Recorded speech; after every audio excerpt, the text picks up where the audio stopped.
Alors petite vidéo rapide sur la chance et la malchance concernant le trade que j'ai pris hier qui a été gagnant, qui a été ultra entre guillemets chanceux. Donc il faut remettre les choses en perspective. Souvent quand tu vas trader, tu vas avoir des coups de malchance. Le stop loss va être pris vraiment à un tick près et hop, ça va repartir en sens inverse vers ton take profit et là tu vas te maudire, tu vas maudire le marché. Et de temps en temps ça va marcher en sens inverse, c'est-à-dire que pile poil ça va choper ton TP exactement là où tu l'as placé. Et c'est d'ailleurs ce qui s'est passé hier sur ce trade avec la méthode que j'appelle 1 heure breakout.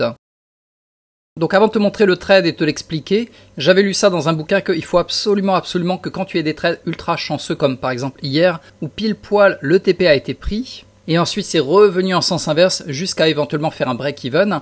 Dans ce cas-là, il faut que tu le marques quelque part parce que naturellement quand tu trades, tu auras toujours des sessions de malchance où tu auras plein d'opportunités mais il y aura toujours un truc qui va manquer, tu vas pas y rentrer et finalement bam, ça aurait fait un super profit. Ou en sens inverse, quand tous les feux sont au vert, tu prends le trade, tu le respectes et bam, tu te fais bananer. Donc là, malchance, mais également, ça marche en sens inverse, de temps en temps, c'est carrément l'opposé. Et donc pour éviter à ton esprit de se dire, j'ai pas de chance, à chaque fois que je prends un trade, je me fais bananer, et celui-là, à mon avis, il risque d'être pourri, il faut également que tu marques noir sur blanc les trades qui ont été gagnants grâce à de la chance. Donc ceci étant dit, on va passer au trade du 14 octobre, que l'on a pris à partir de 16h36 et qui a fait un TP de 390 $ pour un risque de 150 $. Si je te le mets en plein écran, tu vois, on était sur le ES. Le concept est relativement simple. Tu attends en fait d'avoir la bougie la plus haute avant 16h30. Donc avant 16h30, tu vois là, on était aux alentours de 16h31 ici. Tu notes le dernier plus haut. Le but du jeu en fait, c'est de casser. Je vais te faire un dessin, ce sera plus simple. Tu casses d'abord ce dernier plus haut. T'attends de revenir choper l'ordre, notamment la choper ici, et ensuite tu fais ton TP aux alentours de ici. Voilà. Donc maintenant je vais donner les mesures exactes et tu verras pourquoi j'ai dit qu'on a eu de la chance sur ce trade. Donc à chaque fois que je trade, généralement j'ai toujours une sorte de PDF qui va récapituler les points d'entrée, les stop loss et autres, parce que j'ai plusieurs méthodes. Donc pour éviter de surcharger mon cerveau avec trop d'informations, je vais toujours avoir ça sous le coin du coude. Donc là en fait il y a deux situations, si on a un ATR inférieur à 3.5 ou si on a un ATR qui est supérieur à 3.5, ce qui veut dire plus de volatilité, les bougies sont plus larges. Donc là mon ATR il est ici, comme tu le vois on était au-delà de 3.5. Donc je vais prendre ces mesures. Je vais trader par exemple avec 2 ES pour un risque à 200 $ ou 15 MES pour un risque à 150 $. Mon point d'entrée sera à 1.25 en dessous de la ligne que j'ai dessinée, donc en dessous du point le plus haut avant 16h30. Donc le point le plus haut avant le marché c'était combien? C'était 61,75. Donc mon point d'entrée ce sera 1.25 en dessous, donc ça veut dire 60,50. Voilà ici. Je vais y arriver, voilà 60,50. Si je l'agrandis ce sera beaucoup plus facile à voir. Donc voilà le plus haut jusqu'à 16h30. Mon point d'entrée 1.25 en dessous. Mon stop loss 3.25 en dessous. Donc mon stop loss il serait ici 58,50. Mon break-even, dès que je vais atteindre 1.25 au-dessus de la box, donc ça c'est cette ligne que j'ai dessinée, je vais pouvoir rehausser mon stop loss à break-even pour sécuriser les arrières. Donc là 61, 75 plus 1.25 ça ferait 63. Donc voilà pour mon break-even. Et finalement le TP. Le TP est à 4 points au-dessus de cette ligne. Également, si jamais en dessous de la vidéo, si ça t'intéresse de récupérer la version, on va dire PDF, avec toute l'explication de la méthode, tu as simplement à marquer intéressé dans la case des commentaires, donc tu marques intéressé. Et si j'ai une dizaine de personnes qui ont marqué intéressé dans la case de commentaires, demain j'ajouterai le lien direct vers le PDF. Donc voilà, pour le take profit, ça sera 61,75 plus 4, ça veut dire 65,75. Donc maintenant qu'on a tous les traits, c'est-à-dire le point d'entrée ici, si jamais je te le mets en noir, ça sera plus facile à identifier, voilà. Donc j'ai mon point d'entrée ici, mon stop loss. Ça c'était la ligne la plus haute avant 16h30, ou on va dire 16h30 inclus. Voilà où est mon repère visuel pour le break-even.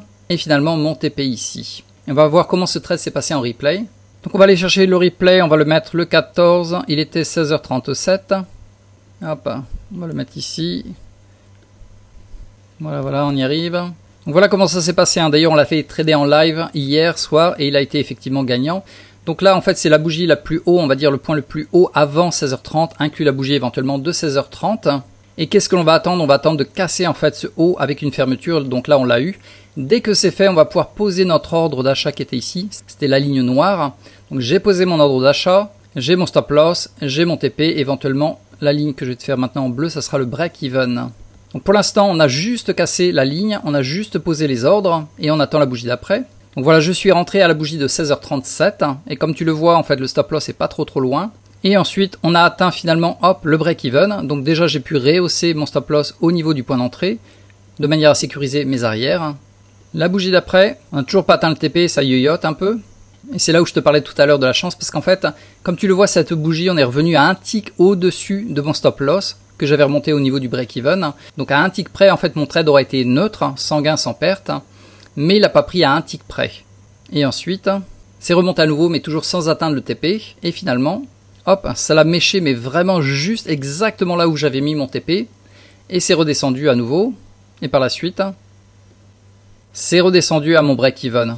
Donc comme tu as vu dans ce scénario, 2 fois on a eu beaucoup de chance. Première fois, c'est qu'on est redescendu presque à break-even, mais sans le choper, on était à un tick près. Et finalement, c'est monté à mon TP exactement là où je l'avais mis, avant que ça redescende à break-even. Donc garde ça en tête, en trading, tu auras toujours des séances de malchance, où vraiment tu as l'impression d'être maudit, le marché est contre toi, tu as des séries de pertes. Et encore pire, parfois ça va choper ton stop loss et bam, ça remonte immédiatement vers le TP. Et en sens inverse, des fois, ça va le faire comme ça. On est presque à choper mon stop loss au niveau du break-even. Et finalement, ça remonte vraiment exactement là où j'ai placé mon TP. Et par la suite, ça redescend au break-even. Donc pour ce trade, $390 par contre à 50 000. Sachant à nouveau que tu peux faire du copy trading, donc multiplier ce nombre de comptes par 5, par 10, peu importe. Mais voilà, la leçon de la journée, c'était attention, garde ça en tête. Tu n'es pas malchanceux si tu as une série de trades perdants. C'est juste des cycles. De temps en temps, tu seras ultra chanceux et c'est vraiment important de ne pas l'oublier. Voilà, donc si tu as apprécié la vidéo, pense à cliquer sur j'aime. Également, abonne-toi à ma chaîne parce que je vais publier ce genre de trade au minimum 1 à 2 fois par semaine. Et comme je te l'avais dit dans la case commentaire, tu peux marquer intéressé si tu veux récupérer la version PDF. Et dès que j'aurai une dizaine de personnes qui l'auront fait, je posterai le lien direct pour télécharger ce PDF.